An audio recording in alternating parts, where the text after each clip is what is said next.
Hey there, it's Ted Rall coming to you from the left, weighing in on the candidacy of RFK Jr., making a lot of noise, polling at 10% according to a recent poll in some key battleground states for 2024. Some people are arguing that he will take votes away from the Democrats and Biden. Others say the opposite, that he'll take away more votes from Trump and the Republicans. I'm here to tell my progressive and left-wing friends that Robert F. Kennedy Jr. is not one of us. He's not a leftist. And it's not just positions that you might be familiar with.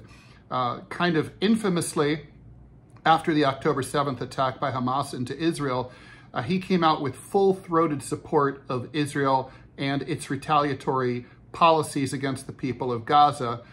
He has not backed down from that, even though over 10,000 Gazans have now been killed by the Israeli Defense Forces.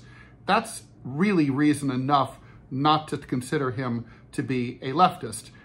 The Israeli apartheid state is run by a far right-wing government, and their actions are genocidal and fascistic. But there's more to it than that. You might be familiar with his positions on vaccines. That doesn't make him a right-winger by any means.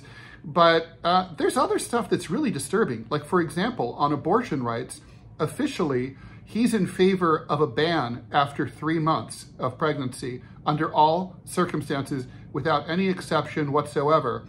That's a conservative position. Regardless of whether you view it as legitimate or not, it's conservative.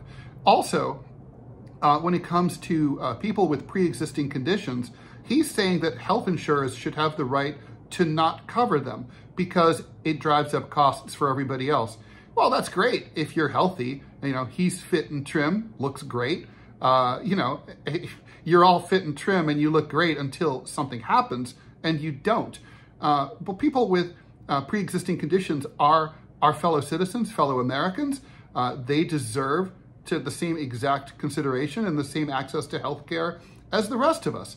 So that's not a left-wing position. To be a leftist means that you value everyone equally. And there's other positions like this, and we can get into that in future videos. But let me just say, RFK Jr., he's an interesting guy. He's done a lot of good work as a writer, as an environmentalist, exposing Republicans' attempt to disenfranchise blacks in the Ohio primaries in the 2004 election. But the fact is, he's not a leftist. Ted Rall, coming from the left.